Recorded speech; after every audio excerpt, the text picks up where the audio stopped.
जब आप अपनी सेल्फ ग्रिप ले लेते हैं तो रेफरी स्टार्ट कर देते हैं। अगर 30 सेकंड में आपने सेल्फ ग्रिप से स्टार्ट नहीं हुआ तो रेफरी ग्रिप में आप जाते हैं। रेफरी की इंस्ट्रक्शन को आपको फॉलो करना है, वो मैं आपको डेमो करके यहाँ बता दूंगा कि कैसे रेफरी ग्रिप ली जाती है। फाउल्स आपने ध्यान रखना है कि आपका ये जो एल्बो पैड है यहाँ से उठना नहीं चाहिए, बाहर नहीं निकलना चाहिए। एल्बो यहाँ से किसी भी एंगल से आपकी बाहर नहीं निकलनी चाहिए, ना ये यहाँ से इसका टच छूटना चाहिए। टच पैड मतलब का टच रहना चाहिए। दूसरा ये आपका एल्बो पैड है और ये टच पैड है। टच पैड में जब तक आपका फुल टच ना हो जाए, रेफरी आपको विनर ना अनाउंस कर दे, तब तक आपने छोड़ना नहीं है। जब तक आप नीचे लग जाएंगे और आपने एकदम छोड़ दिया तो हो सकता है कि वो टच ना हो और आप स्पीड के अंदर लेकर वापस हाथ चला गया तो वो अगर बेनिफिट ऑफ डाउट दिया जा सकता है अपोनेंट खिलाड़ी को। तो इसलिए इस चीज का ध्यान रखें कि अगर जब तक रेफरी आपको स्टॉप ना करे तब तक आप विनिंग पोजीशन पे स्टॉप आपको छोड़ना नहीं है, कंटिन्यू रखना है उसको। ये फ्लैग है, इसको छोड़ना नहीं है। आपने एक टच कर सकते हैं, एक उंगली भी रहेगी तब भी माना जाएगा।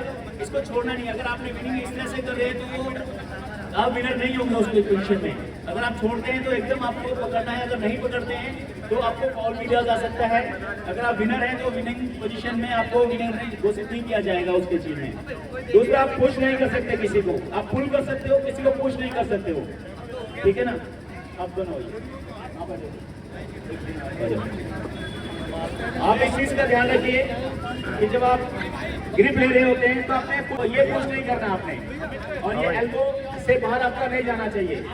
दूसरा, जो आपका ये शोल्डर है और ये सेंटर पे आना चाहिए, शोल्डर स्क्वायर होने चाहिए, ये स्क्वायर होना चाहिए, या रिस्ट अपनी स्ट्रेट होनी चाहिए, और ये नकल जो होते हैं इसमें ये जो नकल होता है हमारा रिश्ता ये दिखाई देना चाहिए, और ये सेंटर होना चाहिए। तो इन चीजों का ध्यान रखना है, सेंटर होना चाहिए और ये स्क्वायर होना चाहिए आपका। इस केस में आपने मैच को स्टार्ट होगा, इसके बाद रेडी और गो, रेडी गो में आपने मूवमेंट करनी है।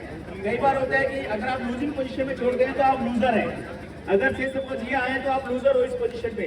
कोई सोचता है कि हाँ तो टच हुआ नहीं मेरा तो मैं तो विनर नहीं हूँ, इसमें लूज नहीं हूँ। लेकिन अगर आप लूजिंग पोजीशन पे आपका जाता है यहाँ पर और यहाँ छुड़वाते हैं इस तरह से तो आप लूजर हैं। इस चीज का आप लोग ध्यान रखें। और कई बार ये होता है कि जब आप ऐसे लगाते हैं फाइटिंग, आप ऐसे लगाते हैं तो ये लगाते हैं से आप विनर नहीं हो। सामने वाले का हाथ नीचे टच होना चाहिए आपके। अगर कलाई नीचे इस पे टच बैट से नीचे जा रही है तो इसका मतलब आप विनर नहीं है। सामने अपोनेंट के हैंड को आपको नीचे लेकर जाना है। मोस्ट इंपॉर्टेंटली सभी खिलाड़ियों ने ध्यान रखना है ब्रेकिंग पोजीशन।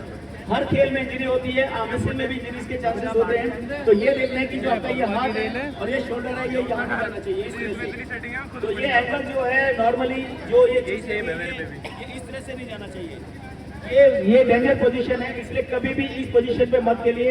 आपकी हेल्थ से बढ़कर कुछ नहीं है। फाइट दोबारा आप ले सकते हैं, दोबारा कमबैक कर सकते हैं, लेकिन इंजरी वाली पोजीशन पे मत खेलिए।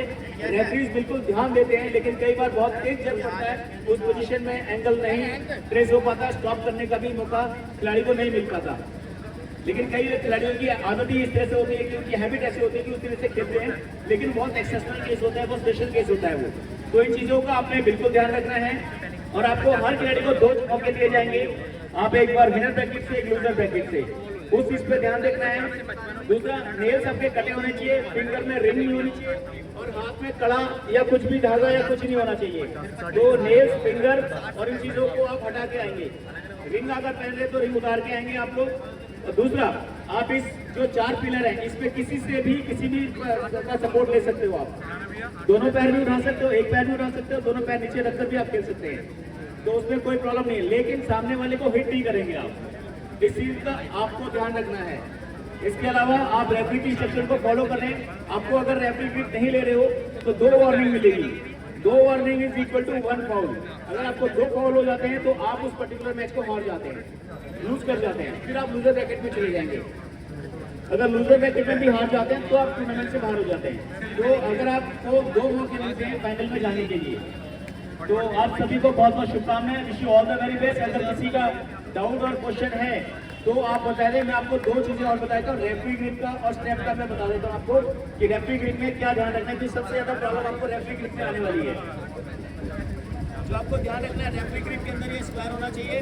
रेफरी ग्रिप के अंदर विशेष ख्याल रखना कि कोई भी मूवमेंट इस फाउल होता है, अगर आपने, मैं रेफरी ग्रिप दे रहा हूँ, या रखिए आपने थोड़ी सी फिंगर उठा ली, अगर हल्का सा भी उठा लिया आपने, तो आपका फाउल हो जाएगा। इस चीज का आप ध्यान रखना है। इसलिए कोई भी मूवमेंट नहीं चाहिए, शोल्डर मूवमेंट नहीं होनी चाहिए, रिस्ट मूवमेंट नहीं होनी चाहिए। कोई भी जो रेफरी जैसे जैसे इंस्ट्रक्ट करते जाए, आपको वैसे फॉलो करना है, आपको गेम को उसी तरह से डेवलप करना है आगे भी।